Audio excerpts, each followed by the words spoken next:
beginning of the 8th inning. You? Some defensive changes. Richard Lucas in at first. Hamilton Bennett is on the mound, and Zach Lutz, who had that double, has moved in at third base. Ryan Jackson bats for the Cardinals. Swing into center field. If it's high, let it fly. Each team now in double digits in hits. Corey Vaughn is the center fielder that threw that back in, and there's Hamilton Bennett's numbers. Young man's career just getting started. You see there it's last season at St. Lucie. High A ball. This record, ERA, strike thrower. Given Hefner getting hit on the elbow, and I believe I saw Chris Young opted out of the deal the other day where he could have went to the minors, I believe. There's a chance that the Mets would look at another starting pitcher for sure, and Young is a name I've heard bandied about.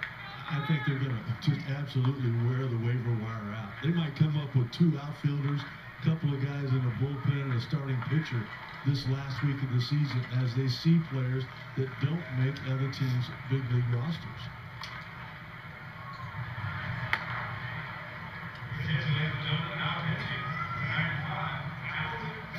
Good one tomorrow. 2 teams that believe, certainly one of them that believe they can compete for a World Series, and another getting some guys healthy and hope to get back to a World Series. That's the Phillies and Tigers.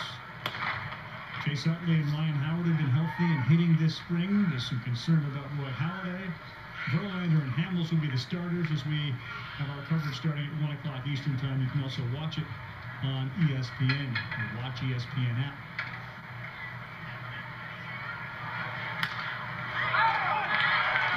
First base. Double play. Good scoop over there by Richard Lucas, the first baseman. Real good job by Lucas. Nice nifty footwork. This ball hit extremely hard. Jackson not freezing on that line of drive, but you see the nice soft feet able to kind of tiptoe across, handle the short hop. Nice double play turn there. I love the first move that he made there. It wasn't like he was just, a fan watching the play. He played first base. Even though the ball was hit to second, I mean, he immediately turned, getting himself into a position where he could possibly have that range. This is Jake Lemmerman now up. What do you guys make of what Sandy Alderson has done this couple of years there? What direction do the Mets go in? Where does the payroll come from? When does that happen? I think it's too early to tell with Sandy. And he just took over after the 2010 season. You got to get him a couple of years to put that draft into place and see what comes out of it. The trade with San Francisco for Wheeler, for Beltran, yeah, I mean, obviously, they're looking at that. But one thing we haven't talked about, they traded Angel Pagan to the Giants too for Torres. That didn't work out at all.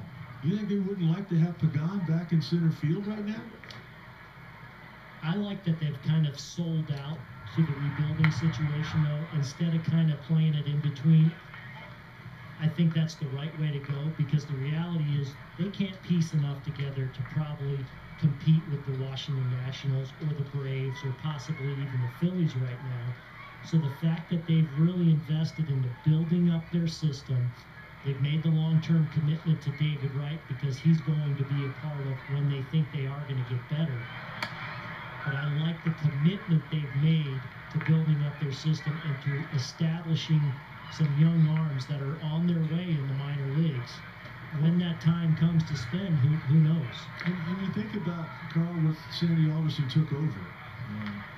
The contract with Jason Bay didn't work out. The contract with Johan Santana is not working out right now. Carlos Beltran really was no longer the guy that could play the outfield every day. So there were a lot of things that he had to move around. So I think he deserves at least another year to kind of take a look at, all right, how do they play the second half of this season? Right along with that of Terry Collins. When he starts getting some ability, then evaluate him as a manager. Well, the Yankees moving their payroll, at least they say they are, to the $189 million territory. and maintain that they can be competitive and win at that number. We all know about the Wilpon situation and the Madoff effect.